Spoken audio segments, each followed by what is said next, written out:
சாந்தி. அவ்யக்த சமிகை 3 ஏப்ரல் 2026. பாபா நமக்கு சொல்லி கொடுக்கிறாரு, वाचा में सदा सत्यता और मधुरता हो तो वाणी की मार्क्स जमा होती रहेंगी.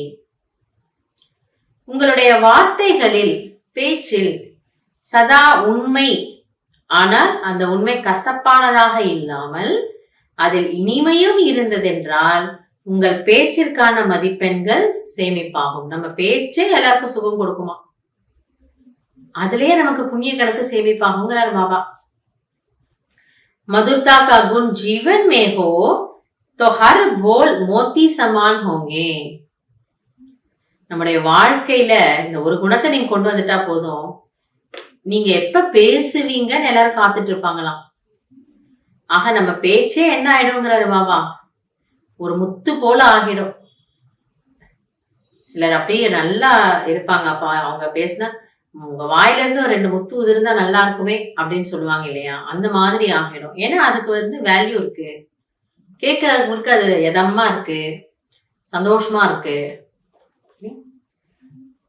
ऐसे लगेगा जैसे बोल नहीं रहे हैं, मोतियों की वर्षा हो रही है. அப்ப எப்படி இருக்குமா, பேசவே இல்லை ஆனா அப்படியே ஒரு முத்து மழை பொழியுது.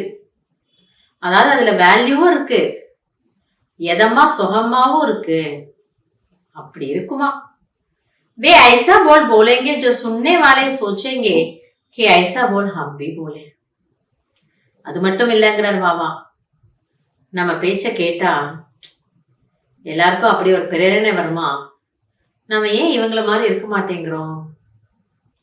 இப்ப இவங்க எவ்வளவு நல்லா இருக்காங்க, இவங்க பேசினா எல்லாருக்கும் பிடிக்குது, இவங்க பக்கத்துல எல்லாரும் வராங்க, நானும் எனக்கு கொஞ்சம் மாத்திக்கிட்டா நல்லா இருக்குமே, நான் கூட இப்படி நல்லா பேசணும்னா பேச்சு கலை இல்லை, அந்த ஸ்வீட்னஸ், அப்படி ஒரு பிரேரணை வருமா. सबको सुनकर सीखने की, ஃபாலோ करने की प्रेरणा मिलेगी. ஆக அவர்களை பார்த்து எல்லாருக்கும் ஒரு பிரேரணை கிடைக்குமா, நான் இவங்களை போல கத்துக்கிறேன், இவங்களை நான் ஃபாலோ பண்றேன். அப்படி ஒரு ஊக்கம், உற்சாகம், ஒரு பிரேரணை தரக்கூடியதாக அவர்களுடைய பேச்சு இனிமையானதாக இருக்கும். ऐसे मधुर बोल का वाइब्रेशन सर्व को स्वतः ही खींचता है. சோ அந்த ஒரு நல்ல ஒரு இனிமையான பேச்சினுடைய வைப்ரேஷன் அனைவரையும் கவர்ந்தெடுக்கும். சோதான் இதுல அழகான வார்த்தைகளை போட்டு நல்ல கவிதை நயத்தோட பேசணும் அப்படியெல்லாம் இல்ல. பாபா என்ன சொல்றாரு, நம்ரதாவினுடைய குணம், பணிவினுடைய குணம் இருக்கும்போது இனிமை இருக்கும். பேசக்கூடிய வார்த்தைகள்ல அந்த ஒரு ஸ்நேகம், மதிப்பு, இந்த குணங்கள்லாம் வெளிப்படும்.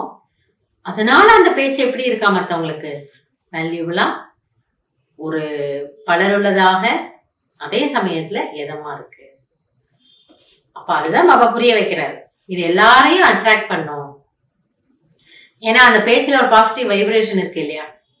அப்ப தானாகவே எல்லாருக்கும் இல்லையா, உட்கார்ந்து கொஞ்ச நேரம் கேட்கணும், இல்ல இவங்க நம்மளோட கொஞ்ச நேரம் உட்காந்து பேச மாட்டாங்களா அப்படின்னு அவங்களுக்கு ஃபீல் ஆகுற மாதிரி நம்முடைய பேச்சு இனிமையானதாக இருக்க வேண்டும்.